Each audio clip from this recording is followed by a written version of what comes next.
आज के चैप्टर का नाम है understanding elementary shapes.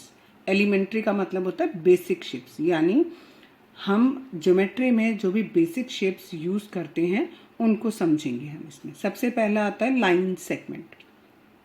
Line segment इससे पहले चैप्टर में भी बताया था कि अगर आपके दो पॉइंट्स हैं, उन दोनों पॉइंट्स को ज्वाइन करके अगर हम ये बनाते हैं तो इसको हम क्या बोलते हैं, लाइन सेगमेंट बोलते हैं। इसको हम नाम रख देंगे ए और बी, तो इसको कहेंगे लाइन सेगमेंट ए बी।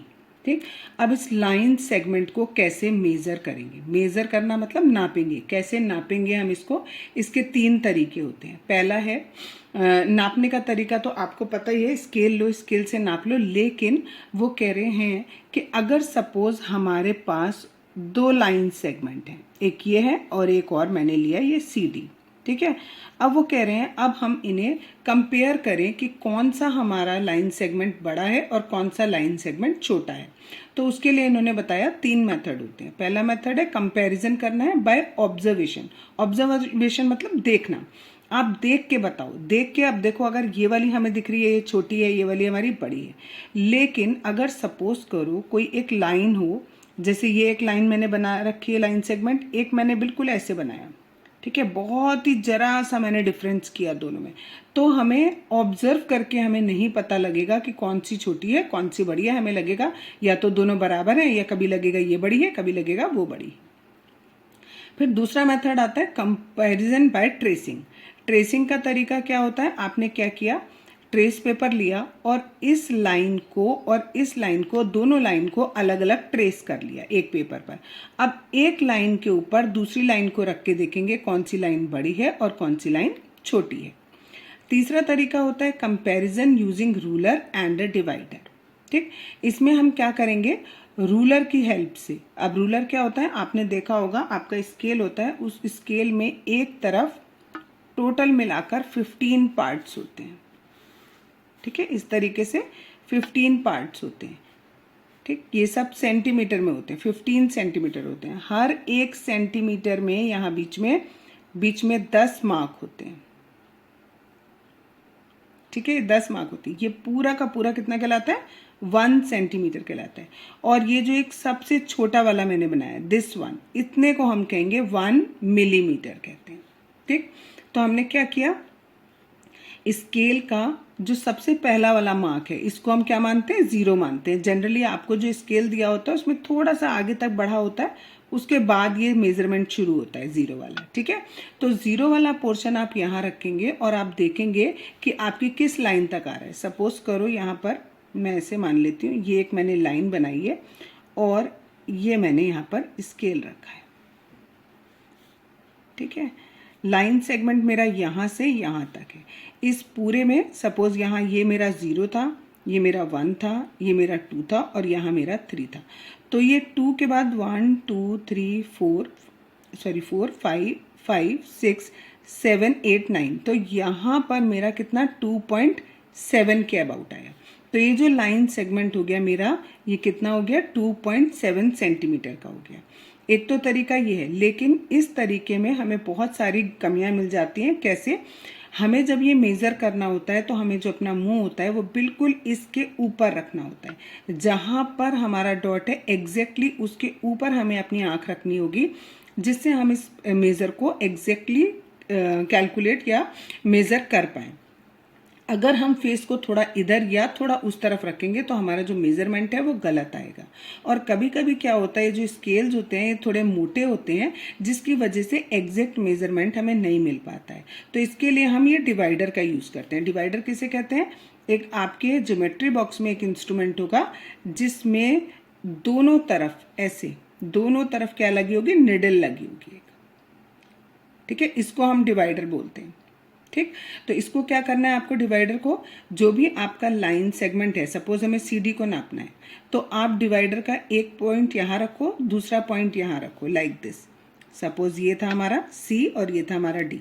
एक निडल को इधर रखना है और दूसरी निडल को इधर रखना है। अब इस डिवाइडर को हमें मतलब इसका जो मेजरमेंट है उसको चेंज नहीं करना है, इसको उठा के हमें स्केल के ऊपर रखना है। स्केल पे हमने रखा, यहाँ रखा और सपोज ये यहाँ तक आया। ठीक। तो यानी कितना मेजरमेंट हो गया, ये 1 सेंटीमीटर था, ये 2 था, ये 3 था, यानी ये जो CD लाइन हो गई वो कितने की, 3 सेंटीमीटर की आ गई। इस तरीके से ये डिफरेंट डिफरेंट मेथड है लाइन सेगमेंट को कंपेयर करने के। आज का टॉपिक है angles, right and straight angle. ठीक है, राइट एंगल आप बचपन से पढ़ते आ रहे हो थोड़ा, दैट इज 90 डिग्री का जो होता है वो राइट एंगल, और स्ट्रेट एंगल हमारा 180 डिग्री का होता है। हमें पता है 4 डायरेक्शंस होती हैं, east, west, north and south. आप सपोज करो कि आप नॉर्थ की तरफ मुंह करके खड़े हो, ठीक है। आप अगर 90 डिग्री के एंगल से 90 डिग्री के एंगल से घूम जाते हो किस तरफ, क्लॉकवाइज। देखो क्लॉक हमारी कैसे चलती है, यहाँ पर 12 होता है, 1 2, तो क्लॉक हमारी इस तरीके से घूमती है, तो दैट इज क्लॉकवाइज डायरेक्शन। और अगर हम उल्टा ले लें, 12 यहाँ पर है, यहाँ 11, यहाँ 10, अगर क्लॉक को हम ऐसे चलाएं तो दैट इज एंटी क्लॉकवाइज। ठीक है, इन्हें क्लॉकवाइज और एंटी क्लॉकवाइज मूवमेंट कहते हैं। अगर हम यहाँ नॉर्थ की तरफ मूव करके खड़े हैं और हमने क्लॉकवाइज 90 डिग्री का एंगल मूव कर लिया, तो हम किस डायरेक्शन में पहुंच जाएंगे, ईस्ट की डायरेक्शन में पहुंच जाएंगे। ठीक है, और अगर अगेन हमने क्लॉकवाइज मूवमेंट किया तो हम किस डायरेक्शन में पहुंच जाएंगे, साउथ डायरेक्शन में पहुंच जाएंगे। और नॉर्थ और साउथ के बीच में ये एंगल कितने का हो जाएगा, 180 का। ये भी 90 और ये भी 90, दोनों मिलाकर हो गया 180। तो नॉर्थ साउथ डायरेक्शन में कितना एंगल होता है, स्ट्रेट एंगल होता है। नॉर्थ और ईस्ट डायरेक्शन में 90 डिग्री का एंगल है। सिमिलरली अगर हम साउथ की तरफ थे अभी, फिर से हमने क्लॉकवाइज 90 घूम लिया, तो हम कहाँ पहुंच जाएंगे, वेस्ट की डायरेक्शन में पहुंच जाएंगे। और वेस्ट से फिर 90 किया तो हम वापस नॉर्थ में पहुंच जाएंगे। तो यानी हमारा इस तरीके से मूवमेंट किया तो ये पूरा नॉर्थ और साउथ के बीच में 180 का एंगल, ऐसे ही नॉर्थ और साउथ के बीच में 180 का एंगल। अगर हम ऐसे ही वेस्ट और ईस्ट लेते हैं तो इनके बीच में भी 180 का यानी स्ट्रेट एंगल, और इनके बीच में भी, यहाँ पर भी दिखा दिया आपको, 180 का एंगल है। हर एक डायरेक्शन के बीच में कितने का था, 90 का था। और नॉर्थ साउथ के बीच में कितने का एंगल है, स्ट्रेट एंगल है, 180 डिग्री का एंगल है। और वेस्ट ईस्ट के बीच में भी 180 डिग्री का एंगल है। ठीक है, अब एक आता है कंप्लीट एंगल। कंप्लीट एंगल किसे कहते हैं, नॉर्थ से चले थे, घूम फिर के वापस वहीं पर पहुंच गए, तो 90 + 90 + 90 + 90 इट इज 360 डिग्री का हम क्या कहते हैं, कंप्लीट एंगल कहते हैं। जैसे हम क्लॉकवाइज डायरेक्शन में घूम रहे हैं, ऐसे हम एंटी क्लॉकवाइज डायरेक्शन में भी घूम सकते हैं। ठीक है, अगर हमने सपोज हम यहाँ से चलना हमने शुरू किया और हम यहाँ पर आ गए, तो इसको हम क्या कहेंगे, हाफ अ रिवॉल्यूशन। रिवॉल्यूशन मतलब पूरा एक चक्कर को हम कह रहे हैं रिवॉल्यूशन।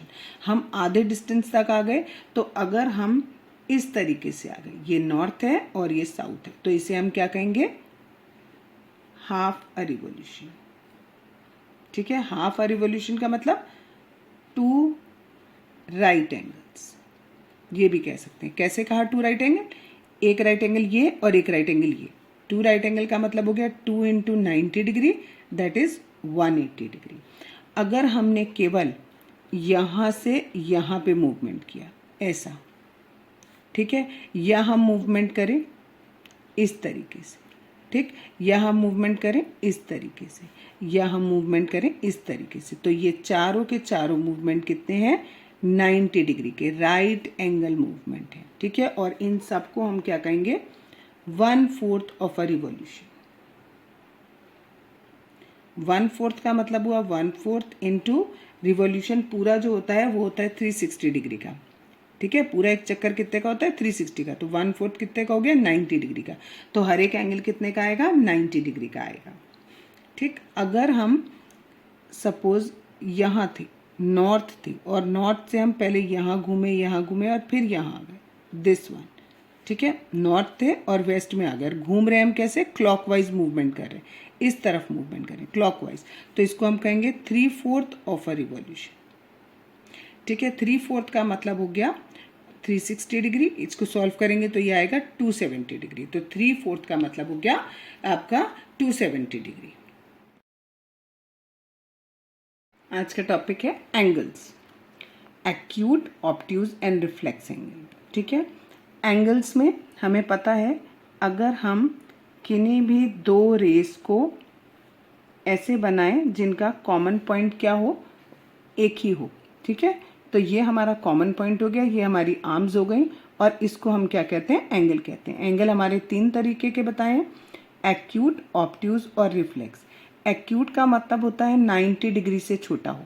90 वाला हमारा बिल्कुल ऐसे बनेगा, this one is of 90 degree, इसको राइट एंगल भी बोलते हैं।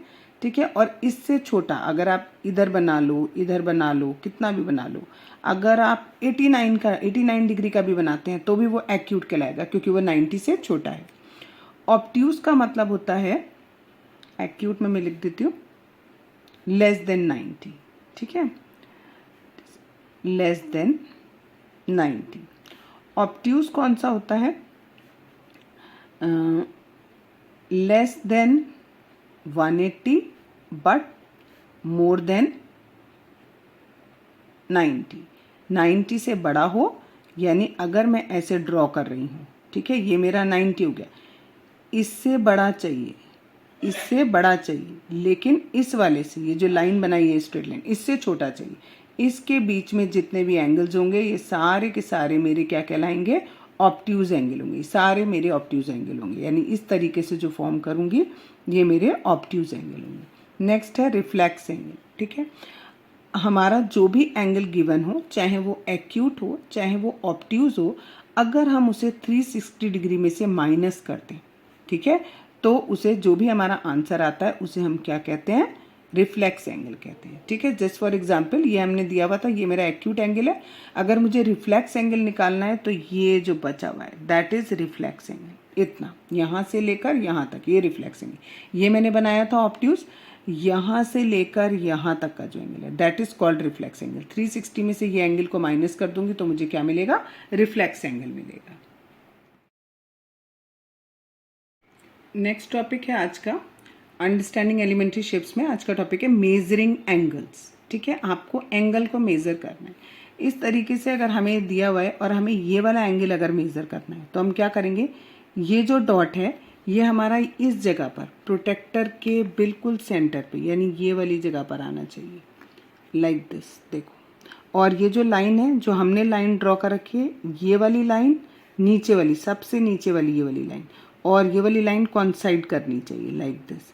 अगर मैं ऐसे रखूंगी तो गलत हो जाएगा। देखो, ये वाली लाइन नीचे वाली अलग आ रही है, ये अलग आ रही है, एग्जैक्टली इसके ऊपर मुझे लाइन को रखना है, लाइक दिस।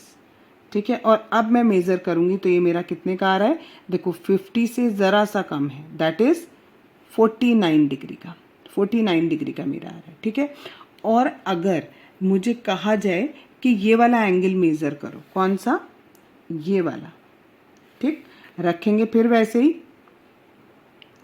लेकिन अब मुझे किधर का करना है, यहाँ से यहाँ तक करना है, तो मुझे ये पूरा एंगल, ये बड़ा वाला, ठीक है, यानी दिस वन, बाहर वाला जो दिया हुआ है, ये मेजरमेंट चेक करना होगा। और ये कितना है, 131 का, यहाँ से देखेंगे तो 131 और इट इज़ ऑफ 49। अब हमें कैसे पता लगेगा कि किस समय हमें ये बाहर वाला मेजरमेंट यूज़ करना है और किस समय हमें ये अंदर वाला मेजरमेंट यूज़ करना है। तो यहाँ पर देखो, अगर हमने फिगर ड्रॉ किया हुआ है और ये हम मान रहे हैं लेफ्ट साइड और ये मान रहे हैं राइट साइड, अगर हमारे पर राइट साइड पर एंगल बनाना है, मतलब मेज़र करना है, तो हम इसे ऐसे रखेंगे। देखो, ऐसे रखा, लाइन से लाइन मेज़र कर ली। अब हम क्या करेंगे, जब हमारा राइट वाला होता है तो हमें ये जो ऊपर वाला मेजरमेंट दिया होता है ये नापना होता है। It is of near about 46 degree. ठीक है, 46 डिग्री का। तो यहाँ पर जब हमारा राइट साइड में रखा होता है, राइट साइड में एंगल नापना होता है, तो हम अप वाला, जो ऊपर वाला होता है, वो वाला मेजरमेंट यूज़ करते हैं। अब यहाँ पर देखो, ये लाइन है, ये लेफ्ट साइड, ये इसकी राइट साइड लाइन सेगमेंट की। अगर हम लेफ्ट पे एंगल को रखते हैं, ठीक है, और अब मुझे मेज़र करना है, ठीक, राइट वाले में मैंने कौन सा यूज़ किया था, अप वाला, ठीक। अब मैं लेफ़्ट पे आ गई तो लेफ़्ट वाले में मैं कौन सा करूँगी, नीचे वाला, डाउन वाला। डाउन वाले में ये मेरा आ रहा है कितना, यहाँ पर it is near about 136 degree, 136 degree. Left वाले में कौन सा, डाउन वाला मेजरमेंट यूज़ करेंगे। अब यहाँ पर देखो, यहाँ पर ये लेफ़्ट साइड, ये राइट साइड, राइट साइड में यूज़ करेंगे। फिर से पहले यहाँ पर डॉट से डॉट मिलाएंगे, स्ट्रेट लाइन चेक करेंगे। और अब मुझे कौन सा चेक करना है, राइट वाले में कौन सा करते हैं, अप वाला। अप वाला ये है, ये वाला कितना है 140 और इसके बगल में 141, तो this whole angle is 141 degree.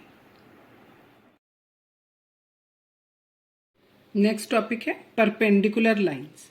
अगर हमने कोई दो लाइन सेगमेंट बनाए और वो दोनों लाइन सेगमेंट एक दूसरे से 90 डिग्री के एंगल पर मिल रहे हैं, ठीक है, तो उन्हें हम क्या कहेंगे, परपेंडिकुलर लाइन कहेंगे। एक ये लाइन बनाई हमने और एक ये लाइन बनाई, ठीक।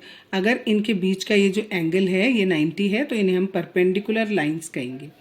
अगर सपोज ये एक लाइन है, ये एक लाइन सेगमेंट है, not a line, it is a line segment. ये मैंने लाइन बनाई थी, ये लाइन सेगमेंट बनाया, और एक लाइन सेगमेंट मैंने यहाँ बिल्कुल बीचों बीच बनाया। ये 90 डिग्री तो है ही, साथ में ये क्या है, बाइसेक्टर भी है, यानी ये वाला पोर्शन और ये वाला पोर्शन, ये और ये दोनों कैसे हैं, बराबर हैं। सपोज ये ए है, ये ओ है, ये बी है। अगर ओ ए और ओ बी ये दोनों बराबर हैं और ये जो बीच में एंगल बना है ये 90 डिग्री है, तो इसको, इस पर हम क्या कहेंगे, परपेंडिकुलर कहेंगे और साथ में बाइसेक्टर भी कहेंगे। अगर इसको मैं मान रही हूँ सी डी, तो हम ये बोलेंगे A B is perpendicular bisector of C D and C D is perpendicular bisector of A B. अगर हमने सी डी यहाँ तक माना है, ये ओ सी और ओ डी भी दोनों बराबर है, ठीक। अगर मैं खाली ये कहती हूँ कि ये ए बी है और ये परपेंडिकुलर बाइसेक्टर है, तो हम ये कहेंगे, अगर मैं खाली ये कह रही हूँ ये इसके बराबर है, तो हम ये कहेंगे C D is perpendicular bisector of A B, ठीक है। और अगर दोनों चीज़ें हैं तो ए बी सी डी का बाइसेक्टर है और सी डी ए बी का बाइसेक्टर है। फॉर एग्जाम्पल, अगर हम जैसे एक स्क्वायर ले लेते हैं, एक स्क्वायर बनाया, इसमें हमने ये दो डायगोनल्स बनाए, तो ये क्या है, खाली ये बाइसेक्टर है, परपेंडिकुलर बाइसेक्टर नहीं, ये केवल क्या है, बाइसेक्टर है। बाइसेक्टर का मतलब ये वाला पोर्शन इसके बराबर और ये वाला पोर्शन इसके बराबर है। आज का टॉपिक है क्लासिफिकेशन ऑफ ट्राइंगल्स, ठीक है, यानी ट्राइंगल्स कितने तरीके के होते हैं। ट्राइंगल्स को हम दो बेसिस पर डिफाइन करते हैं, एक होता है साइड के बेसिस पर और एक होता है एंगल के बेसिस पर, ठीक। अब पहले साइड के बेसिस पे बताऊंगी। अगर मेरे ट्राइंगल की तीनों साइड इक्वल हैं, ये भी और ये भी, अगर तीनों साइड इक्वल हैं तो इसे इक्विलेटरल ट्राइंगल कहते हैं। क्या कहते हैं, इक्विलेटरल ट्राइंगल कहते हैं। और अगर ट्राइंगल की केवल दो साइड कोई इक्वल है, तीसरी साइड इक्वल नहीं है, केवल दो साइड इक्वल हैं, तो उसे आइसोसेलेस ट्राइंगल कहते हैं। और अगर मेरे ट्राइंगल की एक भी साइड इक्वल नहीं है तो उसे स्केलेन ट्राइंगल कहेंगे। ये हो गया साइड के बेसिस पर। दूसरा एंगल के बेसिस पर, अगर मेरे ट्राइंगल के तीनों ही एंगल एक्यूट एंगल हैं तो उसे एक्यूट एंगल्ड ट्राइंगल बोला जाएगा। एक्यूट एंगल कौन से होते हैं, जो 90 से छोटे होते हैं, ठीक है। अगर मेरे ट्राइंगल का कोई एक एंगल 90 से बड़ा है तो इसे ऑब्ट्यूज एंगल्ड ट्राइंगल बोला जाएगा, ठीक है। अगर ट्राइंगल का एक एंगल 90 डिग्री के बराबर है, ठीक है, राइट एंगल्ड ट्राइंगल बोलेंगे इसको, ठीक। और कभी कभी ये 90 नहीं लिखा होता है, केवल ये साइन बना होता है, तो इस साइन को हम क्या कहते हैं, राइट एंगल का साइन होता है ये हमारा, ठीक, ओके।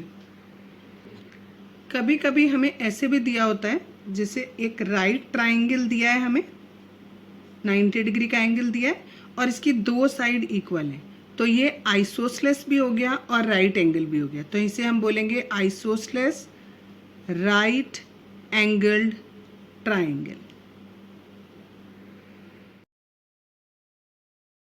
आज का टॉपिक है क्वाड्रिलेटरल। किसे कहते हैं क्वाड्रिलेटरल, एक ऐसा पॉलीगॉन जिसकी चार साइड हो, ठीक है। It is a polygon which has 4 sides, ठीक है। पॉलीगॉन किसे कहते हैं? एक ऐसा क्लोज्ड फिगर, कैसा फिगर? क्लोज्ड फिगर, जो किससे बना हो? सारे लाइन सेगमेंट से बना हो, ए बी सी डी। ये हमारा क्या कराएगा? क्वाड्रिलेटरल कराएगा। पॉलीगॉन इसलिए बोला क्योंकि सारे के सारे लाइन सेगमेंट हैं और क्लोज्ड फिगर है हमारा। और अगर हमारा पॉलीगॉन में 4 साइड होती हैं तो उसको हम क्वाड्रिलेटरल कहते हैं। क्वाड्रिलेटरल डिफरेंट टाइप के होते हैं, टाइप्स ऑफ क्वाड्रिलेटरल। सबसे पहला बता रही हूँ, दैट इज रेक्टेंगल। रेक्टेंगल में क्या खासियत होती है? इसमें सब में 4 साइड तो होंगी, जितने भी तरीके के क्वाड्रिलेटरल हम पढ़ेंगे उनमें 4 साइड तो होंगी ही, और सबके सब क्लोज्ड भी होंगे। तो अगर हमने यहाँ पर एक फिगर बनाया लाइक दिस, ठीक है, ये एक रेक्टेंगल मैं बना रही हूँ, ए बी सी डी। अब पहला पॉइंट इसका 2 pairs of opposite equal side, that means इसकी 2 अपोजिट, एक ये इसके अपोजिट, ये वाला इसके अपोजिट, और ये कैसे होंगे? अपोजिट इक्वल साइड होंगी। ये वाली साइड इसके इक्वल, ये वाली साइड इस वाली के इक्वल होगा। दूसरी बात क्या होती है? Diagonals are equal. ये जो डायगोनल होते हैं, दिस एंड दिस, 2 डायगोनल है इसमें, ब्रैकेट में लिख देती हूँ, ए सी इक्वल टू बी डी। सबके सब दोनों को दोनों डायगोनल इक्वल होते हैं। तीसरी बात, all angles equals to 90 degree. ये एंगल ए बी सी और D, angle A, angle B, angle C और एंगल डी, ये चारों के चारों कितने के होते हैं? 90 डिग्री के होते हैं चारों एंगल। ठीक। चौथी बात इसी में, 2 पेयर्स ऑफ पैरेलल साइड्स। ठीक है, ये वाली साइड इसके पैरेलल होती है, ये वाली साइड इस वाली साइड के पैरेलल होती है। ठीक। सेकंड फिगर हमारा होता है स्क्वायर, सेकंड क्वाड्रिलेटरल। ये लगभग हमारा किसके जैसा है? रेक्टेंगल के जैसा ही है। एक स्पेशल टाइप का रेक्टेंगल को हम स्क्वायर कह सकते हैं। ठीक है, जिसमें चारों की चारों साइड बराबर होती हैं। यहाँ हमने पढ़ा था 2 pairs of opposites equal side.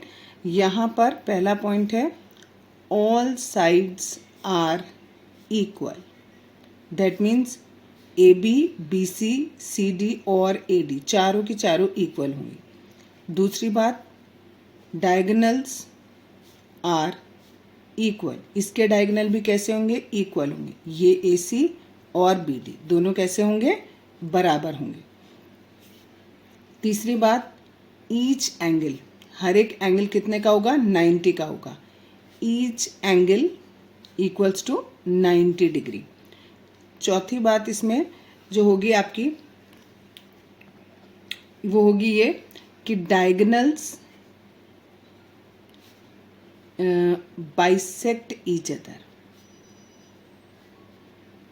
ठीक है, ये बात इसमें भी होती है, रेक्टेंगल में भी होती है कि ये जो डायगोनल होते हैं, ये वाला और ये वाला पोर्शन बराबर होता है, ये और ये पोर्शन बराबर होता है। क्योंकि पूरे पूरे डायगोनल भी बराबर होते हैं तो ये चारों भी आपस में कैसे होते हैं? इक्वल होते हैं। ठीक है, diagonal bisect each other. Next third figure है हमारी, दैट इज आपको दिया हुआ है रोम्बस। रोम्बस क्या? जस्ट लाइक हमारा स्क्वायर होता है, लेकिन कैसा स्क्वायर? टिल्टेड स्क्वायर, थोड़ा सा टिल्ट कर दिया। अगर हमारा ये स्क्वायर था, इसको हमने इसे थोड़ा सा धक्का दिया, तो it is A B C D. इसमें क्या होता है हमारा जो रोम्बस होता है, इसमें भी ऑल साइड्स आर इक्वल, चारों साइड इक्वल होती हैं। दूसरी बात, इसके जो डायगोनल्स होते हैं वो अनइक्वल होते हैं। डायगोनल्स आर अनइक्वल, दोनों इक्वल नहीं होते हैं। तीसरी बात, डायगोनल एक दूसरे को 90 डिग्री के एंगल पर बाइसेक्ट करते हैं। ये वाला पोर्शन इसके बराबर, ये वाला पोर्शन इसके बराबर होता है। ठीक है, diagonals bisect each other at 90 degree, 90 degree पर बाइसेक्ट करते हैं। नेक्स्ट फिगर है हमारी पैरेललोग्राम। पैरेललोग्राम क्या होता है? Tilted rectangle. ये रेक्टेंगल था हमारा, इसको हमने थोड़ा सा टिल्ट कर दिया, ठीक है, ए बी सी डी।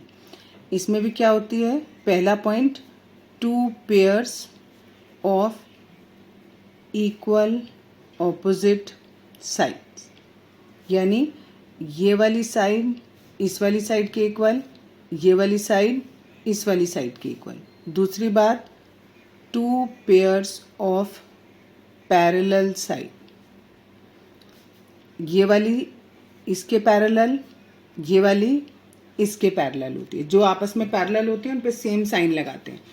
इस पे और इस पर सेम साइन लगाया, इस पर इस पे सेम साइन लगाया, तो दैट मीन्स ये इसके पैरेलल है और ये इसके पैरेलल है।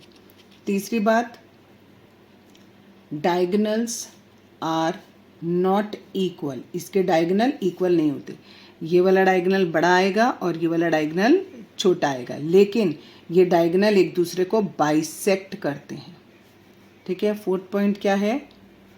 Diagonals bisect each other,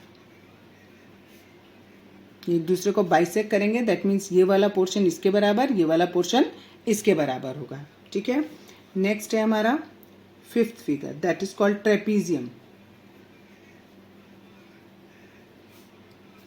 trapezium की जो फिगर होता है वो इस तरीके से बनता है। इसमें एक पेयर जो है वो पैरेलल होता है और दूसरा वाला पैरेलल नहीं होता, एक साइड ऐसे पैरेलल होती है। तो only 1 pair of opposite side, opposite parallel side, ठीक है। ऑपोजिट वाली पैरेलल होती है, केवल एक ही पेयर इनका ऐसा होता है, ठीक। इसमें और कोई खासियत नहीं होती है। दूसरी बात, आप ये कह सकते हो कि डायगोनल्स आर नॉट इक्वल, ये डायगोनल इक्वल नहीं होते, ठीक है। अगर इसकी ये जो नॉन पैरेलल साइड है, ठीक है, मैंने ऐसा फिगर बनाया है, अगर ये जो देखो ये वाली साइड इस वाली साइड के पैरेलल है, ये इसके पैरेलल नहीं है, अगर ये वाली दोनों साइड बराबर हो जाएं बिल्कुल, तो इसे हम आइसोसेलेस ट्रेपीजियम कहते हैं। ट्रेपीजियम का जो शेप होता है बहुत तरीके का बन सकता है। हम ट्रेपीजियम को ऐसे भी बना सकते हैं, लाइक दिस। इसमें देखो हमारा ये वाली साइड इसके पैरेलल है और ये दोनों पैरेलल नहीं है। हम ट्रेपीजियम की शेप को ऐसे भी बना सकते हैं, लाइक दिस। ये वाली साइड और ये वाली साइड पैरेलल, ये और ये नॉन पैरेलल हो गई, ठीक है। और भी तरीके से बन सकता है, हम ऐसे भी बना सकते हैं, ये और ये पैरेलल, ये और ये नॉट पैरेलल। इसी तरीके से हम यहाँ पर बना सकते हैं, लाइक दिस, ठीक है। ये इक्वल करती है, ये अनइक्वल, लाइक दिस। ये और ये पैरेलल हो गई, लेकिन ये और ये नॉन पैरेलल हो गई। इस तरीके से कई शेप में हम ट्रेपीजियम को देख सकते हैं, और एक शेप मैंने ऑलरेडी यहाँ पर बना रखा है, ठीक है। इसके अलावा एक और होता है, दैट इज काइट। काइट में क्या होता है? काइट का आपका जो फिगर बनता है वो इस तरीके का फिगर बनता है। इसमें ये जो एडजेसेंट साइड होती है ये इक्वल होती है, ये वाली इसके इक्वल होती है, ये वाली इसके इक्वल होती है, ठीक है। तो इसमें A B C D and this is O. तो यहाँ पर ये वाली साइड इसके इक्वल है। और एक बात कि ये जो डायगोनल्स हैं ये एक दूसरे को 90 डिग्री के एंगल पर कट करते हैं, ठीक है। तो डायगोनल इंटरसेक्ट, बाइसेक्ट नहीं लिखेंगे क्योंकि इक्वल पार्ट्स में नहीं डिवाइड कर रहे। Intersect each other at 90 degree, ठीक है। अब क्या होता है, इसमें से एक डायगोनल बाइसेक्ट हो जाता है। ये वाला डायगोनल ये वाला पोर्शन इस पोर्शन के इक्वल होता है। ओ बी बराबर होता है ओ डी के, ठीक है। ये वाला एंगल 90 होता है, एंगल ए ओ डी ले लो या ए ओ बी ए ले लो, ये दोनों 90 डिग्री होंगे और ये वाली साइड इस वाली साइड की इक्वल होगी। तीसरी बात, ए बी हमारा ए डी के बराबर होगा और BC हमारा CD के बराबर होगा। तो इन शॉर्ट आपको कुछ खास बातें बताना चाहूँ तो पहली बात ये हुई, अगर one pair of parallel side, ये पैरेलल का साइन होता है, ऐसे दो लाइनें बना देते हैं, ठीक है, थोड़ी सी टिल्टेड होती है इस तरीके की पैरेलल साइड। अगर one pair of parallel side होगी तो उसको हम ट्रेपीजियम बोलेंगे, ठीक। दूसरी बात है two pair of parallel side, उसको हम पैरेललोग्राम बोलेंगे। तीसरी बात, पैरेललोग्राम विद 4 राइट एंगल, अगर चारों एंगल पैरेललोग्राम के 90 डिग्री हैं तो उसे हम रेक्टेंगल बोलेंगे। नेक्स्ट है फोर्थ पॉइंट हमारा, दैट इज अगर parallelogram with 4 sides are equal, अगर चारों साइड इक्वल हैं तो हम उसको स्क्वायर बोलेंगे, सॉरी रोम्बस बोलेंगे, क्योंकि अभी यहाँ पर हम एंगल की बात नहीं कर रहे, इट इज रोम्बस बोलेंगे। और अगर हमने कहा parallelogram with 4 right angle and equal side, side भी इक्वल है और राइट एंगल भी है, तो हम उसको स्क्वायर बोलेंगे।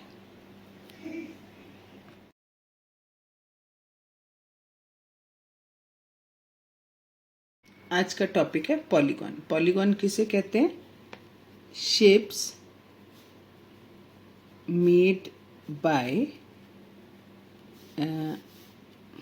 क्लोज्ड शेप, लिख दो, close shape made by line segments only, ठीक है। ऐसी फिगर जो लाइन सेगमेंट से बनी हो और क्लोज्ड हो उसे हम पॉलीगॉन कहते हैं।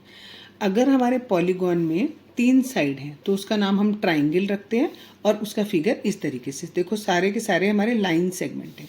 अगर 4 साइड होती है तो उसे क्वाड्रिलेटरल कहते हैं और ये हमने उसका एग्जाम्पल बना रखा। 5 साइड होती है तो पेंटागन कहते हैं, इसमें 5 साइड 1 2 3 4 5 किसी भी शेप में बना सकते हैं। 6 दिया है तो हेक्सागन और उसमें 6 साइड मैंने बना दी। फिर 7 है तो हेप्टागन, इसमें 7 साइड बनाई है। 8 है तो ऑक्टागन और उसमें मैंने 8 साइड्स बना दी हैं, ठीक है।